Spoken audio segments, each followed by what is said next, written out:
che va alla... Attenzione perché parte Nairo Quintana. Nairo Quintana 56 dall'arrivo. Questo è quello che stavamo aspettando da 3 settimane. Aiuto, è partito Nairino improvvisamente. Secco che da dietro, successo? l'attacco perfetto. Nairo Quintana, visto che si va troppo piano, ha guardato Froome in faccia e secondo me ha detto ci devo provare. Ragazzi? Questa è una tattica.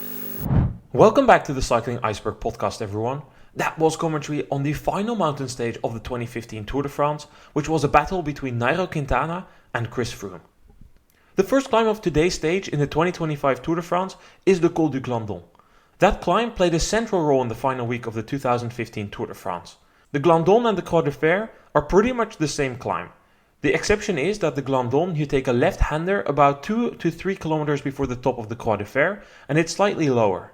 In the final 3 mountain stages of the 2015 Tour de France, this climb featured 3 times. In stage 18 they took the Glandon, then in stage 19 they took the Croix de Fer, and in stage 20 they took the Croix de Fer again, although be it from the other side due to landslides. This time out, just once, the Glandon, the smaller brother of the Croix de Fer, steep early on, eases out towards the end. I took the climb just a month ago. It's a real brutal climb early on, and we can see probably some action there early on in today's stage. It is the queen stage of the race after all. A great fight was expected for the overall win of the 2015 Tour de France. It was set to be a showdown between the 4 best Grand Tour riders of a generation. Vincenzo Nibali from Astana was the defending champion. The Italian had won a year prior, but he had done so after his main rivals crashed out. The opposition was stiff. There was Chris Froome from Team Sky, a British rider. He'd won the Tour in 2013 and was the top favourite for 2014 until he crashed early in the cobbled stage. Then there was a 2014 Giro winner, Nairo Quintana of Movistar. 2015 Giro winner Alberto Contador of Tinkoff was also a dangerous contender. The Giro Tour double would be tough. He would be the first rider since 1998 to complete it, but if somebody could do it, it was probably Contador. Then of course there were several outsiders. There was Thibaut Pinot from FDG, TJ van Garderen from BMC, Katusha Joaquim Rodriguez, Age de Zers Romain Bardet, and Alejandro Valverde, a Movistar rider, normally not considered a top contender for the podium, but with him you never really knew. If everything clicked, he was a dangerous contender, but so far he had mainly aimed for GCs in the Vuelta. The longer climbs of the Tour weren't particularly his terrain. The Grand Départ of the Tour took place in Utrecht, the Netherlands. After a scenic boat tour through the canals as a team presentation, the race opened with a 14-kilometer time trial. It delivered 2 major surprises. BMC's Rohan Dennis won the stage ahead of time trial specialist. He beat the favourites Tony Martin, Fabian Cancellara, and especially devastating for the home crowd was the defeat of Tom Dumoulin. The Dutchman hoped to be the first Dutch rider to wear the yellow jersey since Erik Breukink in 1989, but it wasn't to be. In the GC fight, Nibali was surprisingly the fastest. He finished 8 seconds ahead of Froome and about 20 ahead of Contador and Quintana. Especially for Quintana, this was a solid showing. The second stage was a flat one, going from Utrecht along the Dutch coast to finish at Nilte Jans. With numerous exposed sections, there was potential for echelons. Spectators were even asked to park their camper vans on the left side of the road to increase wind exposure for the riders. The stage started under a pleasant sun, but midway through the stage, this got replaced by rain. As the wind picked up, Quickstep took control with 60 kilometers remaining. Their first move split the peloton into 3 echelons. Quintana missed out and was in the second group. With 50 kilometers to go, Lotto Soudal hit the front of the leading echelon. They split the group once again into 2 new echelons. Nibali and Dennis were the main names to be caught behind. Despite all the work of Astana, they couldn't come back to the leading group. In fact, it was Quintana's echelon which caught up to Nibali and they merged together. Even this bigger group, however, couldn't close the gap in the remaining 40 kilometers. They lost 1 minute and 28 seconds to Froome and Contador, who had made the front group. It was Trek's Fabian Cancellara who took the yellow leader's jersey. The first week was brutal. It was one classic stage after the other. The third stage finished on the Mur de Huy, famous of course from La Flèche Wallonne. With 60 kilometers to go, there was a massive crash in a slight downhill section. Cancellara was one of the riders to go down. He finished the stage with 2 broken vertebrae. He withdrew the race the following day. There was still a stage win to contest on the Mur de Huy. The GC favourites sprinted against the punchers, and it was Rodriguez, perhaps the best combination of these two types of riders, who took the stage win, ahead of Froome, who took the yellow jersey by a single second. The gaps between the favourites remained small. After the spectacle of the 2014 cobbled stage, the Tour returned to the cobbles in 2015, however taking more unusual cobble sections, not the big ones from Paris-Roubaix. It was a super dull stage without rain. Tony Martin from Quickstep won after a late attack and took the yellow jersey from Froome. Unfortunately for him, he crashed in the 6th stage and withdrew with a broken collarbone. This put Froome back in the GC lead. The first week was relentless. The classic stages just kept coming. Stage 8 finished on the Mur de Bretagne. Here the gaps were small, but Nibali lost 10 seconds. The first week of his tour ended with more misery, because in the team time trial he lost 30 seconds. A team time trial at the end of the first week was highly unusual. Due to a number of crashes, not all riders had 9 riders at the start of the team time trial. Some had 8, some even 7. It wasn't really a fair fight, but Nibali's Astana team certainly underperformed. Froome did the best work out of the GC favourites, gaining 3 seconds on Quintana. Contador, just like Nibali, lost 30 seconds.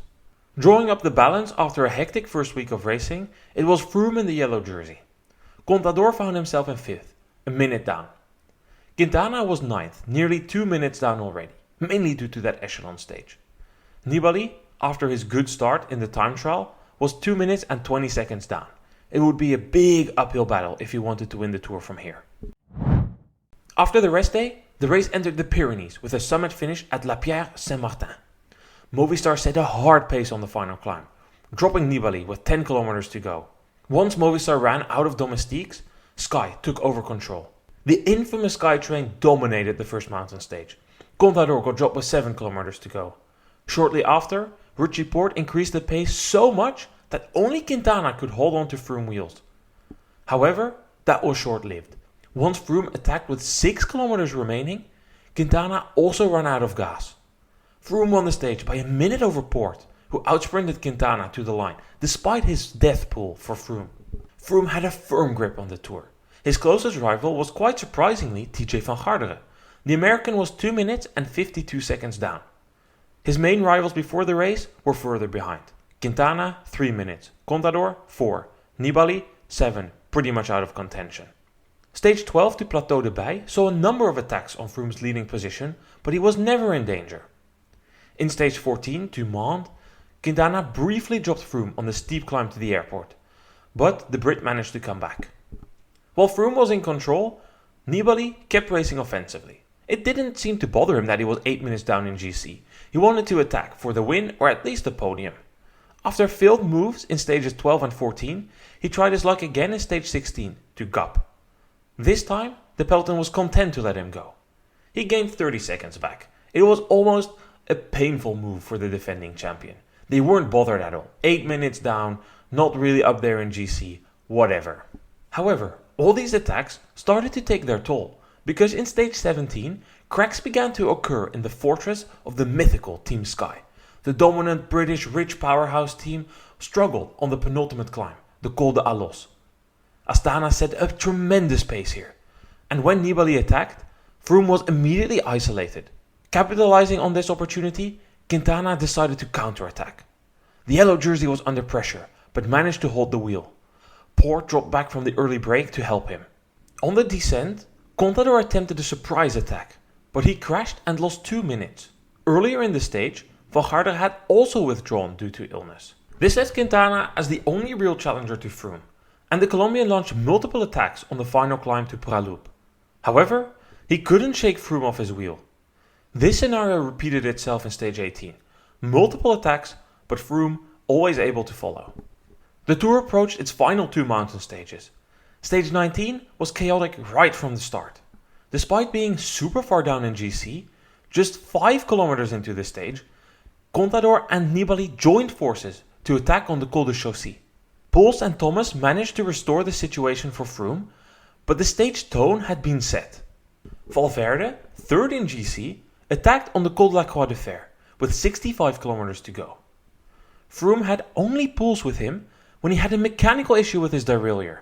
Nibali decided to take advantage of this misfortune, going against rider protocol. Normally you don't attack the yellow jersey when he has a mechanical, but Nibali didn't care. He went all out.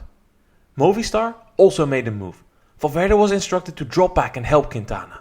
But the Spaniard's pace was unconvincing. He didn't seem to be willing to risk losing his third place to help Quintana potentially win the Tour. Due to this, Froome rejoined the group after just a few kilometers. Nibali went on to win the stage, but Quintana had unfinished business on the final climb to La Touchère. With 5 kilometers to go, Quintana finally managed to drop Froome. The Brit had no response to the punchy attack, and the Colombian turned out to be the better climber this deep into the race. He gained 30 seconds, but remained 2 minutes and 38 seconds behind Froome, and there was just one mountain stage left. It would be super difficult for Quintana to turn this around. The 20th stage was originally designed to be a copy of the final mountain stage of the 2011 Tour. It should feature the Télégraphe Galibier before finishing on Alpe d'Huez. However, due to a landslide, the Télégraphe Galibier combination was replaced at the last moment by the Croix de Fer. The specific climb was irrelevant to Quintana. He was determined to attack before the final climb. He needed to gain serious time, and that could only happen with a ballsy plan. 3 kilometers from the summit of the Croix de Fer, he broke clear of Froome again. He bridged to his teammate Valverde up the road. This was a great situation for Movistar. 2 riders, they could pull against Sky, maybe start the final climb with a minute's lead, and then we would see who could win the Tour. But any dreams in the Movistar team car were quickly shattered, because Valverde was an ineffective satellite rider. He barely pulled, and seemed more concerned with securing his own podium spot once again. Froome caught up just before the summit. Still, not ready to go down without a fight, Quintana and Valverde attempted the same tactic on Alpe d'Huez. But again, Valverde was of little use. Instead of being a satellite rider, he decided to sit on Quintana's wheel for a kilometer before dropping off the pace. Fortunately for Quintana, Movistar had placed a loyal lieutenant in the breakaway. Winner Anacona, a fellow Colombian. He actually worked super hard, relentlessly to help his leader. Quintana quickly gained 30 seconds on Froome, but fatigue set in halfway through the climb. His advantage still grew, but at a much slower pace. Froome, dragged up the climb by his teammates Poels and Poort, limited the damage to 120. Like this, the Brit won his second Tour by 1 minute and 10 seconds over Quintana, while Valverde finished third in the overall. Years later, in 2020, Quintana blamed, quote, a teammate for losing the 2015 Tour. He said that one rider made it impossible for him to win the race. It is almost certain he referred to Valverde here. The Spaniard was a great rider, but notorious for rarely cooperating with teammates or in general in chase groups. The 2015 Tour had a bit of a weird vibe to it. The first week was great. It was one classic stage after the other. It was a great spectacle. The prologue, echelon stage, Fabian Cancellara returning to the yellow jersey after a few years. It had Rodriguez winning on the Mur de Huy, a place he could never really master in La Flèche. Tony Martin finally getting the yellow jersey, a cobbled stage, hilly stages, team time trial. It was great. But the GC fight only really materialized in that final week. I feel the Tour is somewhat underrated because it had a lot of these long stage raids. Contador Nibali joining forces, racing super aggressively numerous times. Not really sure why, just desperate to make a play for the win. Maybe they were aiming for the podium. That's the part I'm not really sure about what they were aiming for. It seems quite clear why they raced aggressively. They needed to make up time because the first week had seen them lose significant time. But after that first mountain stage, the Tour was generally thought to be over. Only in those final 3 mountain stages did people really start to believe that Quintana could have a chance. That final mountain stage has 2 aspects to it. The first, of course, being Valverde. That was just pure self-destruct from the Spaniard. His ability to destroy chasing groups and refuse to work for teammates was truly something else. The way that he didn't commit to Quintana's move not once but twice was just painful.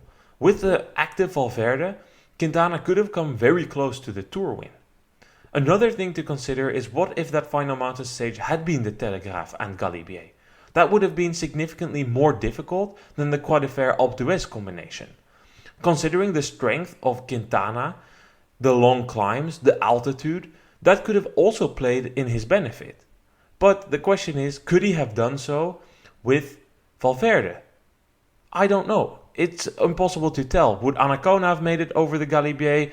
Could he have helped Quintana maybe in the valley? The Galibier Valley is notoriously like a place where breakaways die because the Lautaret is a very demanding downhill. You need to pedal for quite a while, where it makes a big advantage if you're in a group. Then you hit those 10 flat kilometers to the foot of the Alp.